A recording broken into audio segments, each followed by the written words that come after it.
ഇനി പ്രമുഖ മുസ്ലിം മതപണ്ഡിതനായ Kanthapuram A P Abubakar മുസ്ലിയാരുടെ ജീവചരിത്രം പുറത്തിറങ്ങുകയാണ്. ഡൽഹി ആസ്ഥാനമായുള്ള മാജിക് മൂൺ പബ്ലിഷേഴ്സ് ആണ് വൺ ടൈം വൺ ലൈഫ് എന്ന പേരിൽ ഇംഗ്ലീഷിലുള്ള ജീവചരിത്രം തയ്യാറാക്കിയത്. യാഥാസ്ഥിതിക മതനേതാവ് എന്ന പേരിൽ അറിയപ്പെടുന്ന കാന്തപുരത്തിന്റെ ജീവചരിത്രം എഴുതിയവരിൽ വനിതയും ഉണ്ടെന്നതും വളരെ കൗതുകമുള്ള കാര്യമാണ്. കോഴിക്കോടിന്റെ മലയോര ഗ്രാമത്തിൽ നിന്നും രാജ്യത്തെ ഏറ്റവും പ്രൊഫഷണലായ മുസ്ലിം പണ്ഡിതനിലേക്കുള്ള അബൂബക്കർ മുസ്ലിയാരുടെ ജീവിതയാത്രയാണ് വൺ ടൈം വൺ ലൈഫ്.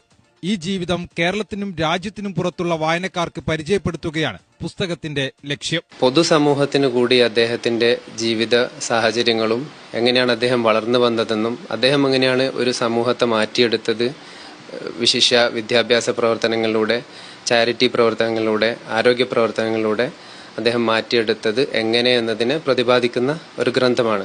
യമനിൽ വധശിക്ഷയ്ക്ക് വിധിക്കപ്പെട്ടിരുന്ന നിമിഷപ്രിയക്കായുള്ള ഇടപെടലുകളടക്കം പുസ്തകത്തിൽ വിശദമായി പറയുന്നുണ്ട്.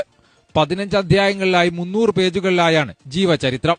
മറ്റ് രാജ്യങ്ങളിൽ ഉസ്താദ് നടത്തിയ ഇടപെടലുകൾ, അതേപോലെ മറ്റ് രാജ്യങ്ങളിൽ പോകുമ്പോൾ ഇന്ത്യയെ പ്രതിനിധീകരിച്ച് ഇന്ത്യ എന്ന ഒരു വികാരത്തെ എങ്ങനെ, ഇന്ത്യയിലെ മതപരമായി എങ്ങനെ നമ്മൾ ജീവിക്കുന്നു, സാഹോദര്യത്തിൽ എങ്ങനെ ജീവിക്കുന്നു എന്നതിനെ പറ്റിയൊക്കെ പരാമർശിക്കുന്ന സംഭവങ്ങളൊക്കെ ഈ പുസ്തകത്തിൽ പ്രതിപാദിക്കുന്നുണ്ട്.